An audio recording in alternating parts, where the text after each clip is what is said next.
Communication is with the listener. And what that means is it's not about what you say, it's about what they hear. It's not about what you show, it's about what they see. And if you're not practicing every single day, becoming a better storyteller, practicing in front of different people, pretending you're speaking to different kinds of people, telling your story in slightly different ways so you can adapt to what works. If you're not practicing every single day, I think you're losing something really big. And hey, look, if you're unemployed, you just went from a really structured kind of lifestyle to a really unstructured kind of lifestyle. Yeah. All of a sudden, you became the CEO, the CMO, the COO, the janitor of the corporation that is Rob or Adriel, which is really difficult from a time management perspective, but it creates a lot of opportunity. You can manage your schedule however you want, and I don't think there's a better use of a 30 or 60-minute time block every single day of the week, well, 5 days a week, than to be practicing your interview skills. Life is going great until one day you're out of work. No matter how it happened, you need to find a new job, pronto. The problem is, no one ever taught you how to navigate the ever-shifting and ever-changing wasteland of applying for a job in the modern market. I'm Rob Conlon, and here on Recruiting Hell, I help people get jobs. I'm on a mission to help educate 10,000 job seekers on the best ways to get hired in the modern job market. No matter your field, this show is designed to help you level up your job hunting game and escape the many circles of recruiting hell. Step into my studio and let's get you the hell out of here.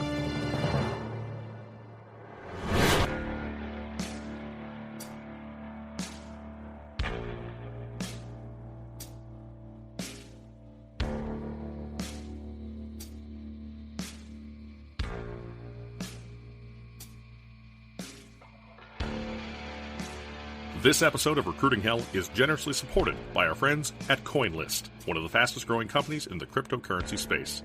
CoinList is hiring. Visit www.coinlist.co/jobs to apply. Tell them Rob sent you. Hello and welcome to Recruiting Hell. I'm your host, Rob Conlon, and today we're going to bring you another impressive resource that you can use to help with your job hunt. I'm joined today by Adriel Lubarsky, founder of Riveter and RiveterWorks.com. Now, Riveter is a platform for job seekers that looks to turn unemployment into a positive experience, upgrade your interview skills, and help folks facing a shortage of work cope with one of the most frustrating and potentially freeing times in their life. Adriel, welcome to the show. It's great to be here, Rob.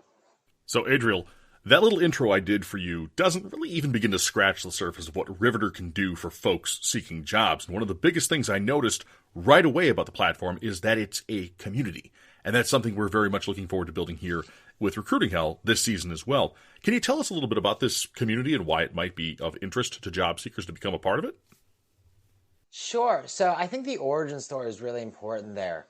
We started Riveter in early 2020, really just before COVID got going. And we started it based on two ideas. The first one is that people who are unemployed do more than apply for jobs, right? There's a million recruiting companies out there, but I've been unemployed. My partner in this business has been unemployed. It's not like we just sat around clicking apply over and over again. We did a lot of stuff. Some of it was job search related. We learned to interview better. We networked a lot. We learned to write better resumes. We learned to communicate better. Some of it was just life related, right? We spent a lot of time with friends. We hung out at wine bars a lot more than we might used to. We exercised a lot more. And so that was the first premise, was that job seekers do a lot more than just apply to jobs. And then the second premise is that companies want to help job seekers in a lot of different ways. Certainly they want to hire them, but there's more that they want to do. They want to teach them. They want to coach them. They want to help them be healthy. They want to help them with mental wellness. Those are the two premises. We got going in early 2020, and our first product had no community. The first thing we did, Rob, was we just went out and said, hey, job seekers need to save money. They need to save money on things like wellness resources, education resources, things like that. Let's go out and negotiate discounts and make a list of these discounts. And we did that, and it was pretty cool. But as we did that, and as hundreds of job seekers started coming to Riveter, engaging with our content, as we started to figure out what we really were doing, we found that all anybody wanted to do was talk to each other. We found that people who are Riveter members are incredibly smart. They're people who are very recently executives and managers and trainers and vice presidents and young talented college grads. And what they didn't need was like yet another thing to tell them what they do. They needed a way to connect with each other. And so we really started to go down that path late last year, start to understand how can we bring people together? How can we help people help each other? How can we just be this place where folks hang out and help each other? And we may grease the wheels, but really it's that community that I think makes job search successful, make job search more powerful. And that's really the origin story of how we got on the need for community. And what folks will find when they get into Riveter is an interview practice tool predominantly where they can see how others have answered different interview questions. They can give them feedback. They can practice their own answers, keep them private if they want, or make them public and get feedback from other job seekers and from other Riveter members. So, community is great and supportive, and that's something we all need. But we mentioned a few minutes ago that you're looking to change unemployment into a positive experience for folks. So, Adriel, what the heck does that mean? Sure. So I think origin story matters here as well. Before Riveter, I was leading sales for a self-driving car company. And we built self-driving delivery cars. So I closed deals with folks like Walmart and Napa Auto Parts, and our self-driving cars were driving around without drivers delivering for them.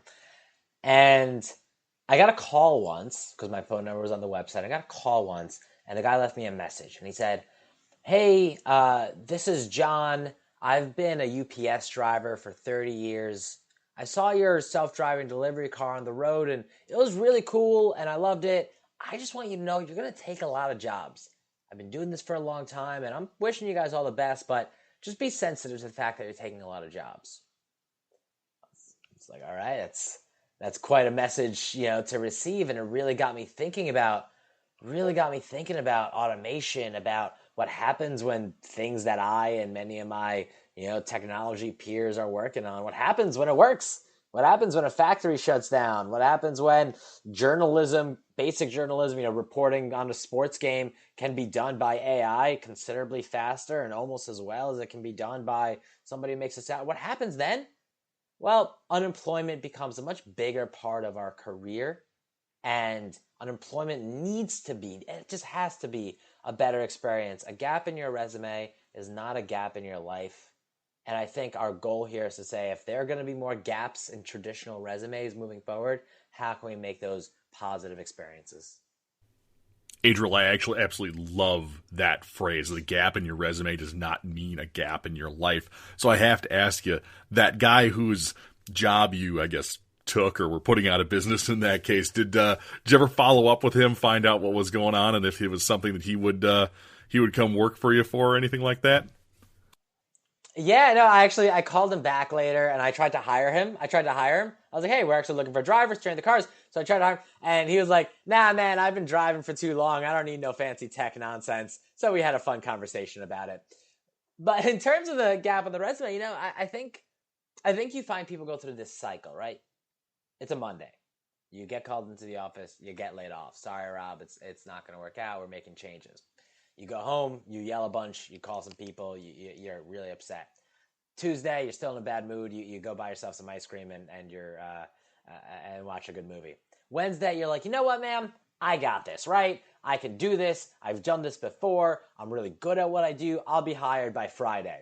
Well, look, you're not hired by Friday. It's a tough process. You don't realize that statistically, so just purely statistically, you are likely to be unemployed in the best economy ever for over 4.5 months.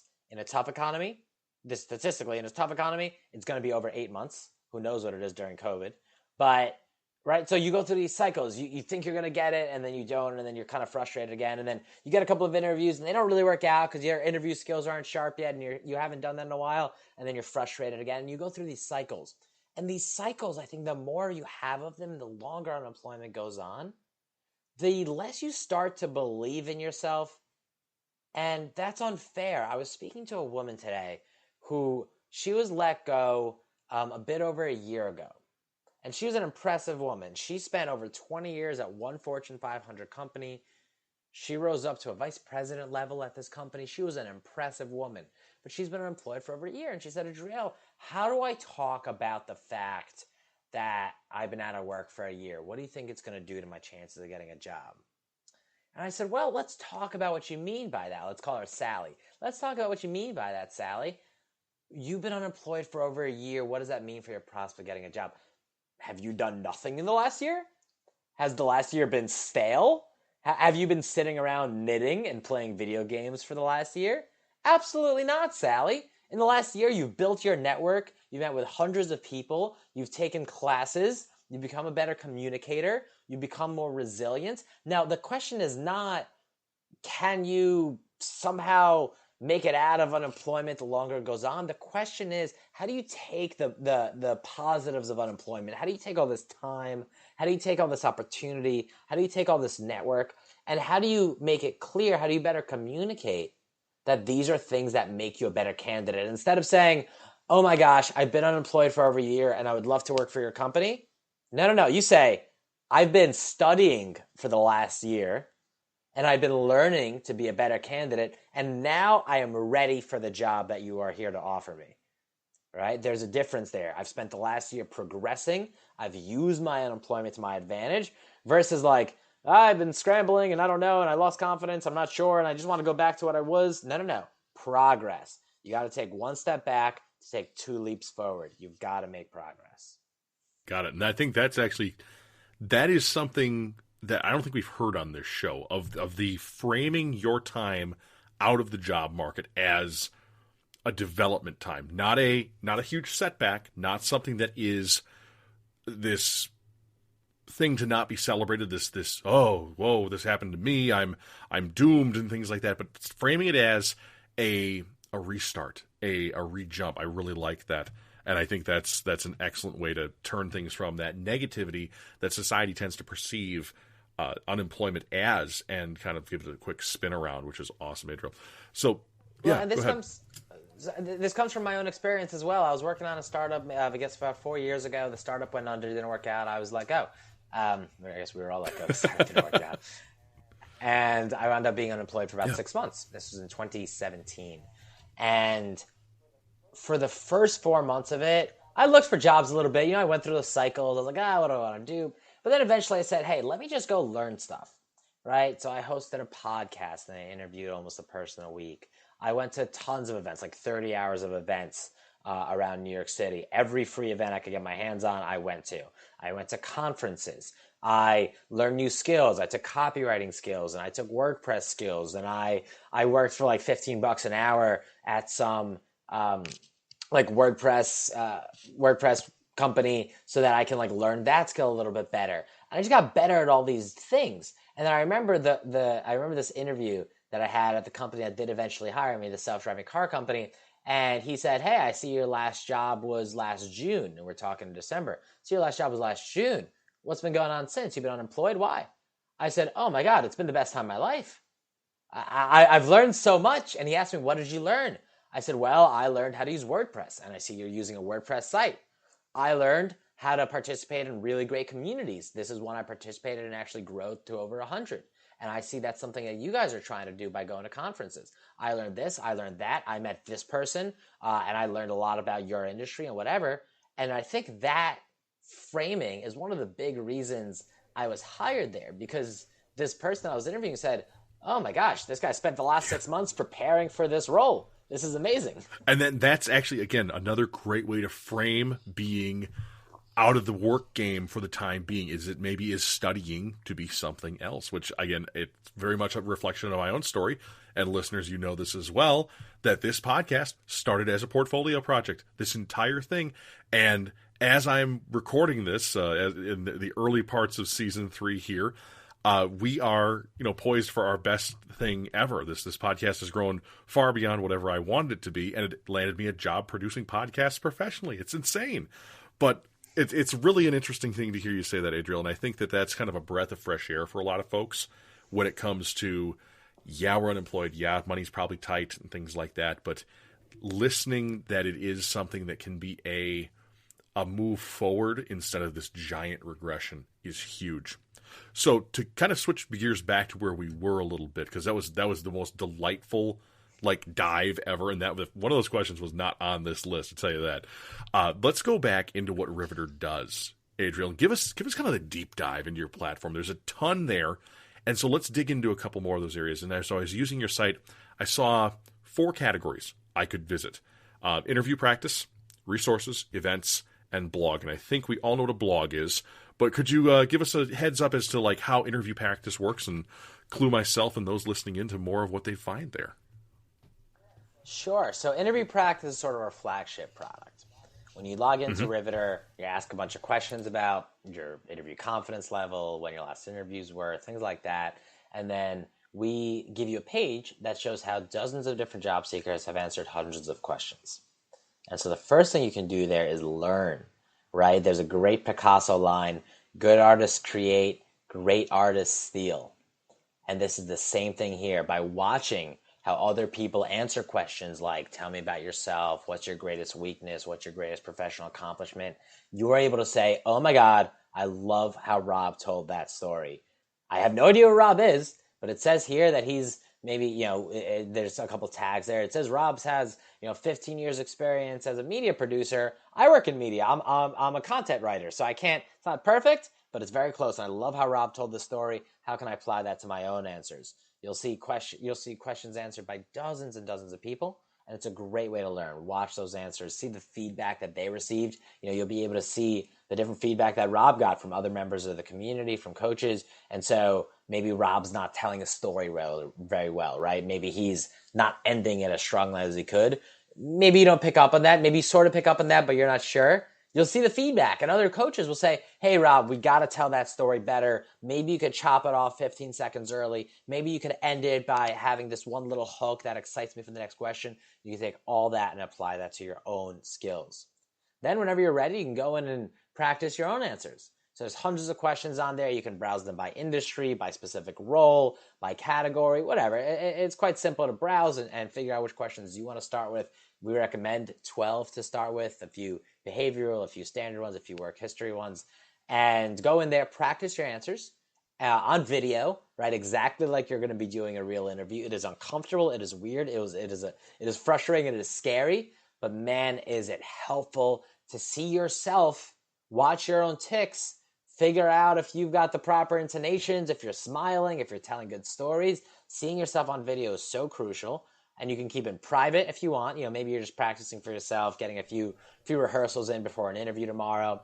Or you can make them public, which means other Riveter members, other job seekers, and our coaches are going to give you free feedback and help you to improve. That is so cool. And again, you mentioned, the being in front of a camera. And of course, as we're recording this show, we're taking video and things like that. And of course, I'm looking at you on my monitor, but also my camera is directly, kind of above the monitor. So there's always that sort of stage presence that you need to have when you're working with a camera. And of course, that translates exceptionally well into when you're working with another person across the way. So I'm loving that. That's right. I think one of the most important things that people get wrong about interviewing is that they practice without feedback, or they practice with the wrong kind of feedback. Meaning, the biggest ways that people practice for interviews, Rob, they have flashcards or a Google Doc with some questions and some answers, and they write them out, or maybe even mutter them to themselves. That's all right? You got the questions, you got your answers, you work on your star stories. That's all right. It's not great, but it's all right. They maybe practice in front of a mirror, or maybe they even record themselves using whatever camera they have on their phone or their computer. That's better, right? You get to work on your posture. Maybe you rewatch your recordings. Super valuable. Some people ask a spouse or a buddy, hey, will you mock interview with me? I've got this interview coming up. And that's great, right? That's probably the best version that's out there, because you're getting somebody actually asking you questions. You're actually trying to have this formal approach, and maybe you'll get feedback. But there's something that all of these are missing, and even that last one. They're missing feedback from strangers. Now, the reason feedback from strangers is so important, however scary that is so important, is because, Rob, who are you going to be interviewing with when you go into an interview? An absolute stranger, a hiring manager that you don't know. Hey, listeners, we're going to take a quick break here for some of the business side of running a podcast. These sponsors not only believe in this show, but they may have a product, service, or even an open position that can help you end your job hunt. Give them a listen and drop by their websites in thanks for their help in supporting this show and your work search. Hey folks, it's Rob. A lot of times on this show, we talk about the power of networking to find a job. Well, networking is exactly how we wound up partnering with our newest sponsor, CoinList. So you're asking yourself right now, Rob, what is CoinList? Well, CoinList is a San Francisco and New York City-based technology company that provides investors with access to the most cutting-edge investment opportunities in the blockchain and cryptocurrency space. On CoinList, investors can access the best new crypto tokens before they list on other crypto exchanges, and it pays to be early in crypto. Now, right now, they have two special offers for listeners of Recruiting Hell. The first, as a Recruiting Hell listener, you'll earn $10 of Bitcoin when you create an account and trade at least $100 worth of assets on the CoinList trading platform. That's right, you heard me, free Bitcoin. Just visit www.coinlist.co/recruitinghell to get started. The second is something that could end your time in recruiting hell altogether. CoinList is hiring. You heard me right. CoinList could be your next great opportunity for work. Excited about cryptocurrency? Got a passion for technology? Find CoinList's open positions today at coinlist.co/jobs. That's coinlist.co/jobs. And when you do, be sure to tell them Rob sent you. We're back. A big thank you to our sponsors for their offerings as well as you for considering them. On with the show.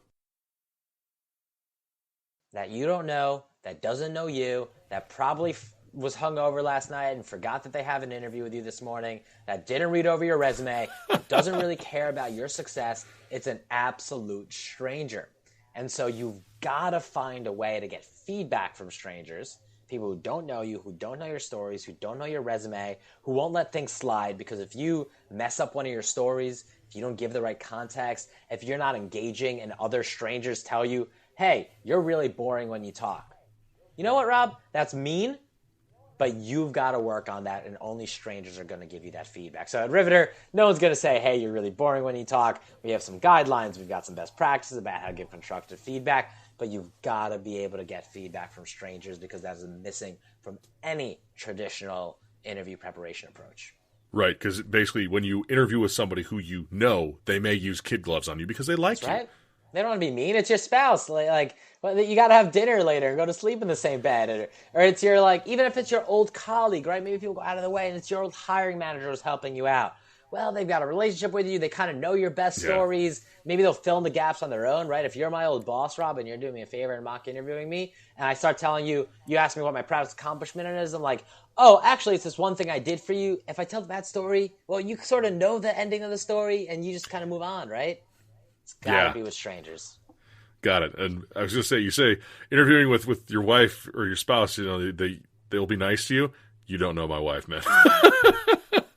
Well, just kidding. She's a wonderful woman. She supports the show tremendously. Anyway, next tab at the top there on Riveter is resources. And there's, like, I clicked that thing the first time and it was like, whoa. And the second question I wanted to tie into that too, Adriel, is there's so much great stuff to be had there. How did you get so many people to be like, yeah, let's do it? Like there's apps, there's all these things that are like, wow, what made people sign on for that? And why should people click on that on their own? Sure. So first, let's explain what resources are. Resources is where I mentioned we started the company. We said, hey, let's help unemployed people save money, right? And what are they saving money on? They're saving money on things around wellness. There's a free month of BetterHelp therapy, a free month. That's only $240. And there's a free month, and then it drops to 30% off beyond that. That's not an offer you'll find on any podcast or coupon code. That's something we went out and negotiated. You'll find things around education. There's 60% off a success coaching customer success course. Normally it's $100. With this code, it's just $40. There's things around financial tools. There's a financial advisor who works with you for free. There's this one's great. This one's being added in a week. It's a tool that scans all your social media, your Twitter, your Instagram, your Facebook, your LinkedIn, and finds any curse words, any alcohol or drug references, any inappropriate images. It just lets you know that they're there. And so you can go and delete them so that hiring So you can go button that stuff down for employers so employers can't see it. That's right. And that's cool. Anybody in their like 20s or 30s definitely has some stuff that they don't know about, because when Twitter and whatever was coming out, you had no idea what was going on, and you were just posting whatever. And that one is normally $50, but with Riveter, I think it's $30 or something like that. So all these savings are on there. And the reason you should check it out is because if you like to save money and you're worried about how to think about your wellness, what classes to take, whatever, those are great places to go. Now, your second question is why people did it. I told you, Rob, we started the company for 2 reasons. 1, job seekers do more than apply for jobs. 2, companies want to help in more than just hiring them. And so the reason companies sign up to give these discounts to people is for that second reason, right? Companies want to help unemployed people. Part of it's nice and generous, right? It's, I've been unemployed, or I've been helpful, or I've just loved to, good for my brand, things like that. Part of it's that. And part of it's also because, look, if they can help you when you're having a tough time and you stick with them when you get a job, they got themselves a new loyal customer, right? There's one of the fantastic resources on there is 3 months free of a fitness app called P-Valve. Awesome fitness app. They give you 3 months free. If you start using P-Valve for free while you're unemployed, they're hoping you're going to pay for them when you do get the job, if they become part of your routine, but it doesn't matter. It's all there for you. Use it for a month, use it for 3 months, stick with it. And now it's your new routine that you were able to build up, right? We talked about positivity during unemployment. Yeah. You're able to build these new routines, these new habits that you're really proud of. Use it however you will, but hopefully they can all be helpful. Right, because there's nothing like walking into an interview and having somebody say, so how'd you spend your pandemic? You say, I lost 45 pounds, man. It matters, right? Invest in yourself. Whether you say it in your interview that you lost 45 pounds, or whether you're just feeling that much more confident. Because you know what? Too. I had a big goal. When I was unemployed, one of my big things was I wanted to run a marathon. And I did. What else are you going to have the time to do all that running, That's true. That's very true. And again, I think there's an aspect of putting your best self forward too, in the best version of you forward in a job interview, which is awesome. So again, I've seen it, and for everybody listening, there's a lot of things there. I mean, I've seen and things I know, like you need a budget and things like that to help make sure that things are going smoothly, kind of in all aspects of life, whether it's health and wellness or budgeting or whatever it might be, which is awesome. So the last category, again, because we all know what a blog is, events. Adriel, what are they about? When do they happen? And why should we be looking to show up? Yeah. So why should you be looking to show up? Because I'm not going to say anything new here, but what's the best way to get a job? It's to network. That's right. That's what it is. Nothing new. And the Cool. best way to network is to go to events, go to places where you'll meet like-minded people, go to places where you can connect over something, right? So you can connect with everybody. So what's really cool is after any one of our events, you'll see a list of everybody's LinkedIn. And so right from there, you'll be able to connect with everyone. Yeah, it's really cool. It's right on the page. Anyone who signs up can see everybody's LinkedIn who's attending. So it's a really easy way to connect.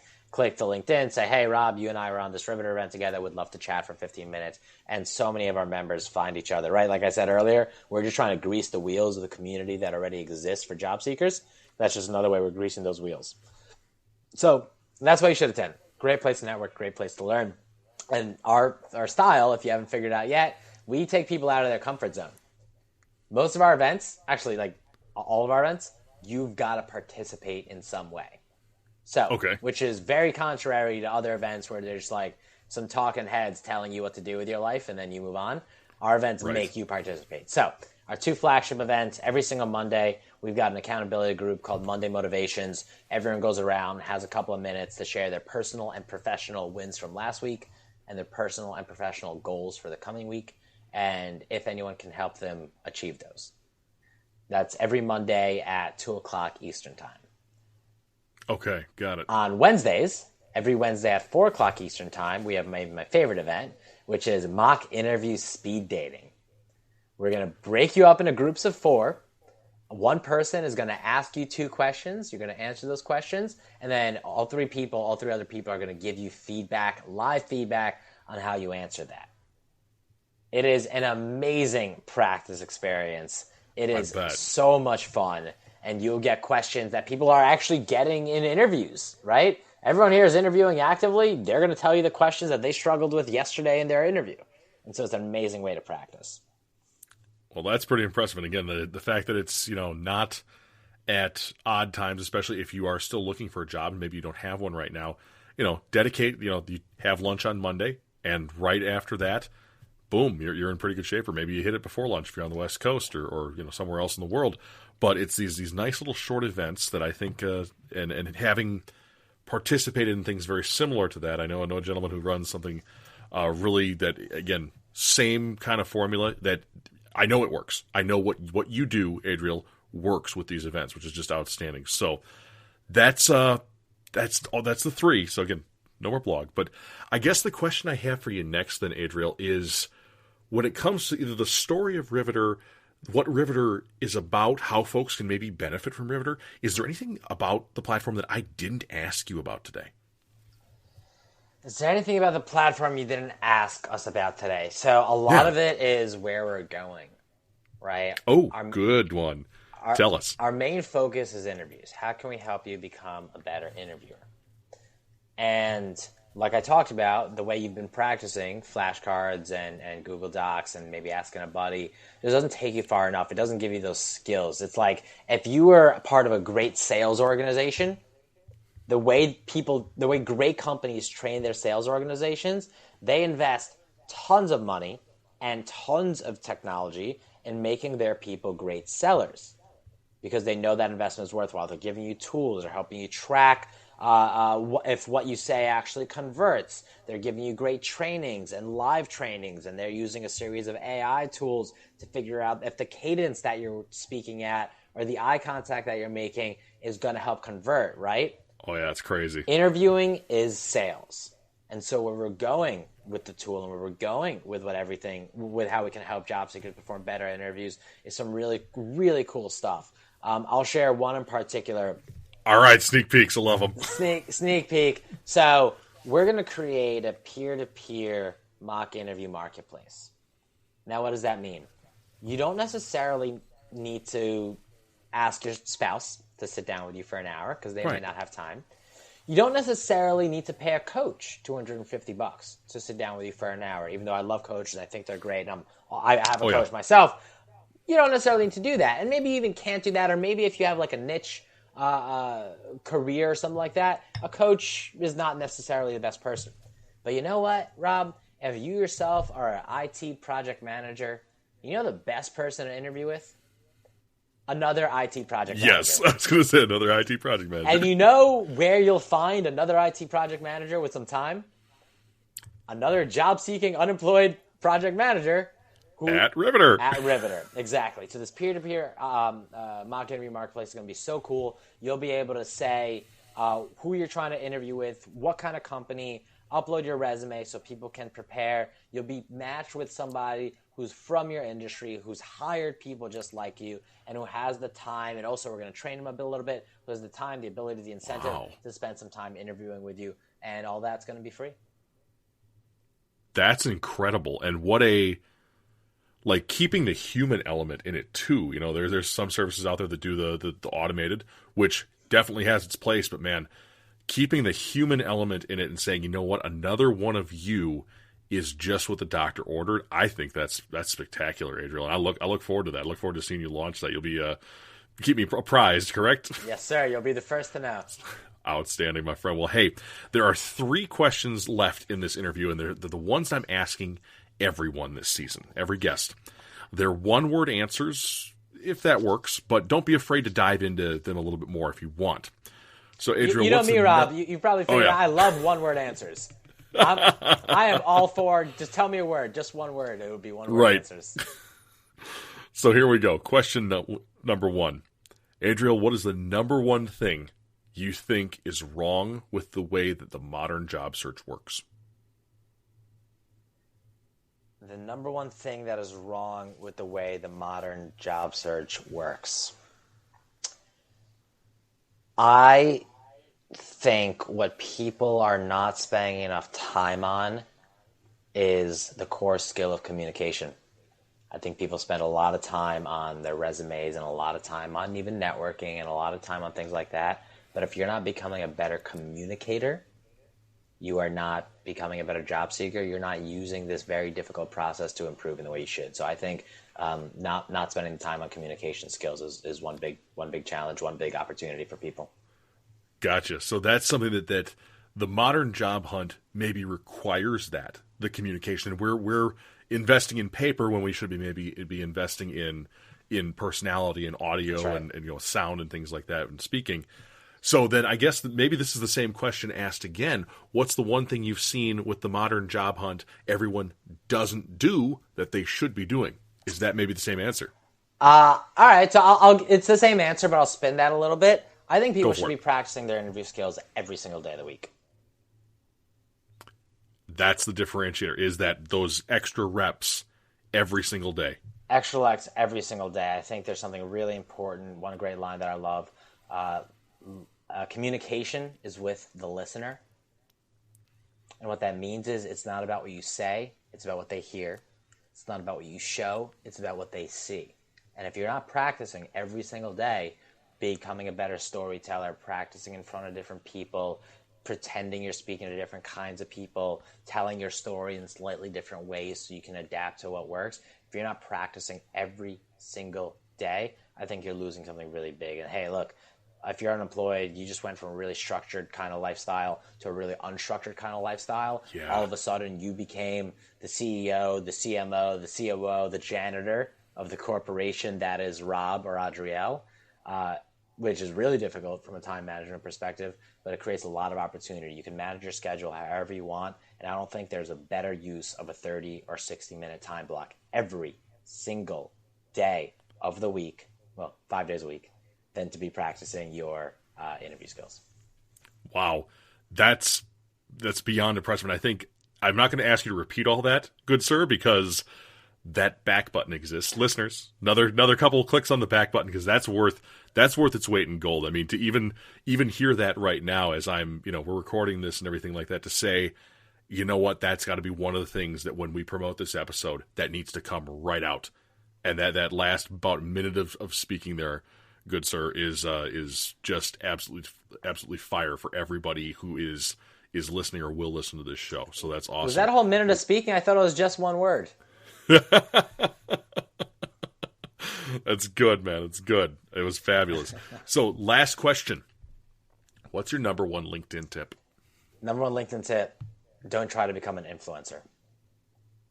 Why?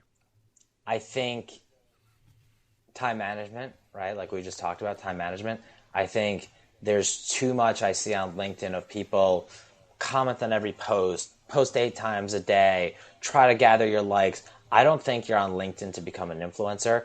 I think you're on LinkedIn to use it as a tool to build an archaeological dig of your professional career and of your professional mindset. And now the difference, what that means is, right, what an archaeological dig of the way Rob thinks professionally is that going around and commenting on everything and participating in every discussion, you're not going to be found. I don't think you're going to be found that way. It's not the right use of your time. Making sure you post it's just, I understand that I'm super contradictory here. I know every coach in the world is going to tell you to post once a day. I know every event is going to say, make sure you're commenting on other people's stuff. I just disagree. I don't think anyone's going to find you, Rob. I think what they are going to do is once they find you through a network or a cold outreach or a communication or an event or an application, once they find you, they're going to go to your profile and they're going to see, well, what are some of the last things Rob's posted? Well, does he have any articles in his featured section that I want to read and be interested in? Has he ever posted a video recently that shows me a little bit of how he speaks about how he thinks? I don't think anyone's going to find your recent comments, or you're going to write some incredible comment deep in some thread somewhere that a recruiter is going to see and be like, oh my God, I've got to have Rob on my team. I just think there's too much Instagram modeling happening on LinkedIn. And so my one bit of advice is don't try to become a LinkedIn influencer. Don't try to comment on everybody's post and like everybody's thing. You are there to create an archaeological dig of your professional history and the way you think professionally. And that means post thoughtful content related to your industry and your expertise. Make it long form when possible. Write articles, do videos, ask good questions, things like that. Once or twice a week, you are good. You are covered. Spend the rest of your time cold outreaching, networking, going to events, talking to people, learning, practicing your communication skills, things like that. I think there's too much Instagram modeling happening on LinkedIn. That is possibly one of the most controversial statements that's ever aired on this show. I can't say I disagree with you at all, because You're right. As somebody who runs, a tiny media brand here myself, I have to be a little bit more interactive, and I have been a proponent of, you should be posting. You should be, again, creating that archaeological dig. The question is that do I, as, again, I may be a micro influencer because of the size of my audience and things like that, but do I have to be like the Kim Kardashian of LinkedIn? Can I be the Kim Kardashian of LinkedIn? I don't think I can be, because there's already 10 of them.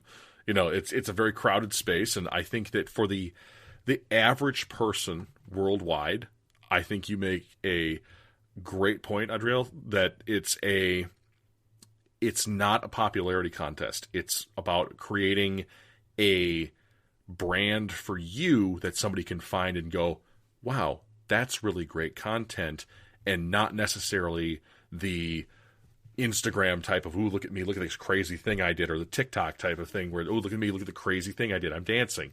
So I think that's a fantastic answer to that third question. Probably the best one that I could possibly have even asked you to come up with, man. That was money. Well, I'm really glad. So that's it. Glad that resonated. I think. Yeah, that was just excellent. And again, it is somewhat contrary. And I will. Most people are going to disagree. Look, most coaches, most people are going to say you got to do it differently. But look, I also think, what's the goal, right? What's the goal? If you are, let's look at it and compare LinkedIn and Instagram.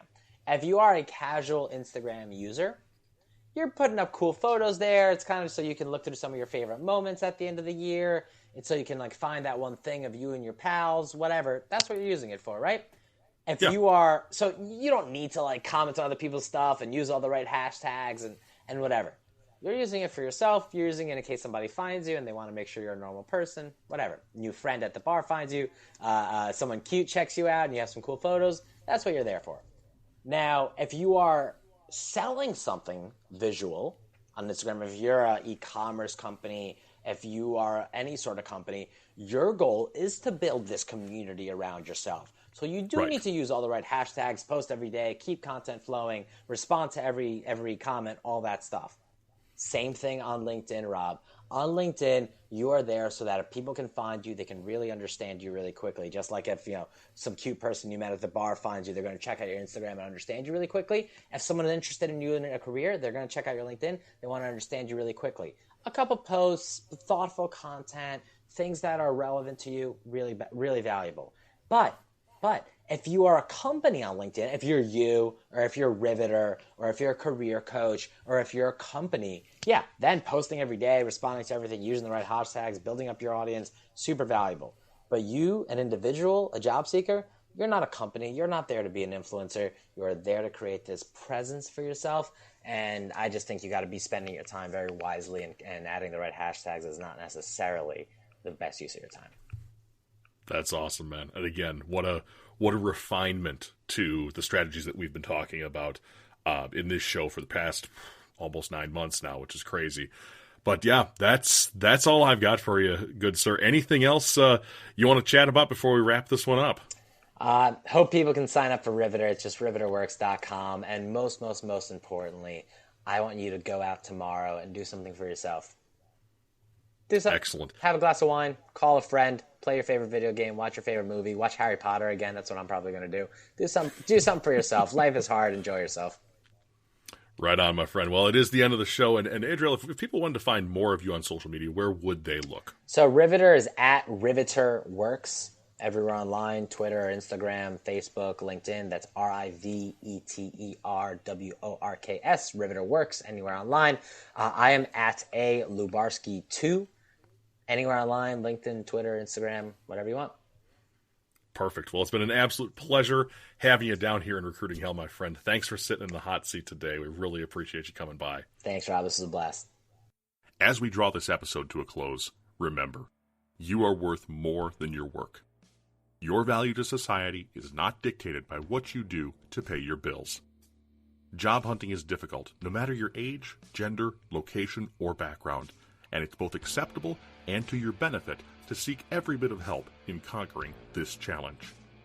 For more from Recruiting Hell, subscribe to the show on your favorite podcast player or our YouTube channel, and don't forget to leave a review of the show if your podcast platform allows it. It's tremendously helpful. Connect with Rob via LinkedIn, Be sure to visit recruiting-hell.com to subscribe to our newsletter, and of course follow the show all across social media. Just look for the orange and blue flame logo. Recruiting Hell is a production of Westport Studios and is proudly made in Wisconsin. Lastly, be sure to visit and support our sponsors. They make it possible to do this show and make it better every single week. Remember, your job hunt is a marathon, not a sprint, and Recruiting Hell will be here to help you keep pace. Thanks for listening.